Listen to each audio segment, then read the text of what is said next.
நன்மைகளை பெற பொறுமையாயிருப்பேன். Praise the Lord.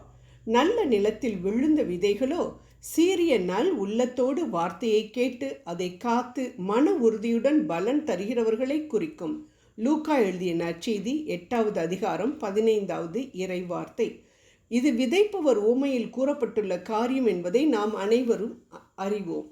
இங்கு நல்ல நிலத்தில் விழுந்த விதைகள் சீரிய நல் உள்ளத்தோடு வார்த்தையை கேட்டு பொறுமையுடன் காத்திருந்து 1 30 60 100 பலன் கொடுக்கும் மனிதர்களை குறிக்கிறது. ஒரு விதை விதைக்கப்பட்டவுடன் யாரும் அடுத்த நாளே அது வளர்ந்து காய்த்து கனி தர வேண்டும் என எதிர்பார்க்க மாட்டோம். விதையின் தன்மைக்கேற்ப பொதுவாக எத்தனை நாட்கள் கழித்து அது கனி தரும் என அறிந்து அதுவரை பொறுமையுடன் காத்திருப்போம் அல்லவா? ஆனால் ஆண்டவரின் காரியத்தில் மட்டும் நாம் ஏன் பொறுமையுடன் காத்திருக்க மாட்டோம் என்கிறோம்? விசுவசிப்பவனுக்கு எல்லாம் நடக்கும் என நம்மை படைத்தவர் கூறும் வார்த்தைகளை நம்ப மாட்டோம் என்கிறோம். உடனே விதை முளைத்து கனிதர வேண்டும் என எதிர்பார்க்காத நாம் ஆண்டவரிடமிருந்து மட்டும் நம் ஜெபத்திற்குரிய பதிலை ஏன் உடனே எதிர்பார்க்கிறோம்? காரணம் சாத்தான். அவசரப்படுத்துதல் அவனுக்கு கைவந்த கலை. நம் ஆதி பெற்றோராகிய ஆதாமையும் ஏவாளையும் நீங்கள் இந்த கனியை சாப்பிட்டால் தேவர்களைப் போல ஆவீர்கள் என சொல்லி அவர்களை அவசரப்படுத்தி பாவத்தில் விழவைத்த அவனால் 40 நாட்கள் உபவாசம் இருந்த பின் பாலைவனத்திற்கு எடுத்து செல்லப்பட்ட இயேசு கிறிஸ்துவை அசைக்க முடியவில்லை. அவர் நிதானமாக ஒவ்வொரு சோதனைக்கும் நியாயப்பிரமாண புத்தகத்திலிருந்து வார்த்தைகளை எடுத்து அதனால் அவனை ஈஸியாக ஜெயித்தார் என்று நாம் விவிலியத்தில் வாசிக்கின்றோம். இதற்கு காரணம் என்ன? இறை வார்த்தைகளோடு கூடிய நிதானத்தை அவர் கடைபிடித்ததால் தான்.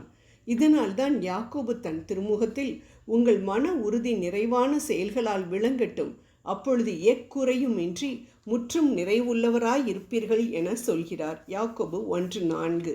ஆம், நாம் மன உறுதி அதாவது பொறுமையுடன் இருந்தால்தான் நிறைவுள்ளவராய் வாழ முடியும். ஏனென்றால் நம் ஆண்டவர் நமக்கு வைத்திருக்கும் ஒவ்வொரு நல்ல காரியத்திற்கும் ஒரு காலத்தை நிர்ணயித்திருக்கிறார். அதுவரைக்கும் நாம் பொறுமையுடன் காத்திருந்தால்தான் அந்த நன்மையை பூரணமாய் நிறைவாய் பெற்றுக்கொள்ள முடியும். எபிரேயர் 6:11-15 வரையிலும் பார்த்தோம் என்றால் ஆண்டவர் நமக்கு வாக்களித்திருக்கும் நன்மைகளை பெறுவதற்கு விசுவாசம் அதாவது நம்பிக்கை மட்டும் போதாது, நீடிய பொறுமையும் அவசியம் என காண்கிறோம். நமக்கு வாக்களிக்கப்பட்ட நன்மைகள் உடனே கிடைத்துவிட்டால் அங்கு பொறுமைக்கு அவசியமே இல்லை. அவை தாமதமாகும் பொழுதுதான் பொறுமை தேவைப்படுகின்றது. இதற்கு ஆபிரகாம் ஒரு நல்ல உதாரணம். தனக்கு வாக்களிக்கப்பட்டதை பெரும்படி அவர் 25 வருடங்கள் காத்திருந்து திரளான மக்களின் தகப்பன் ஆனாரே. தொடக்க நூல் 17:4. அவரும் நம்மை போல் ஒரு மனிதர் தானே.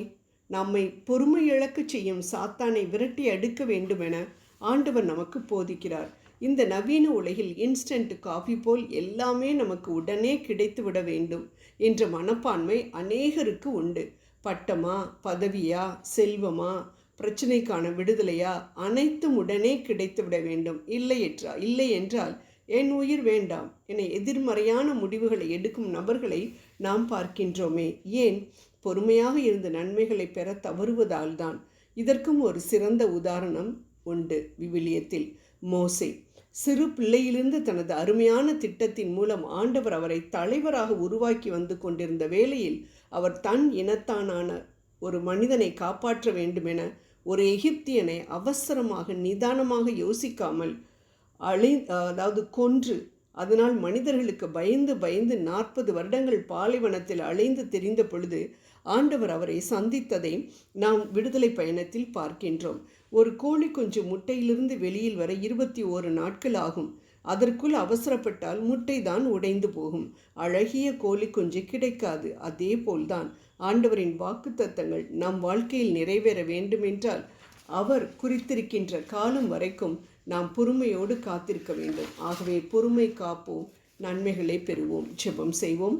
துன்பங்களில் பொறுமையாயிருங்கள் என்று சொன்ன எங்கள் அன்பு தெய்வமே, நான் நம்பிக்கையிலே சந்தோஷமாயும் உபத்திரவங்களில் பொறுமையாயும் ஜெபத்திலே உறுதியாயும் தரித்திருக்க கிருபை புரியும். ஆமென்.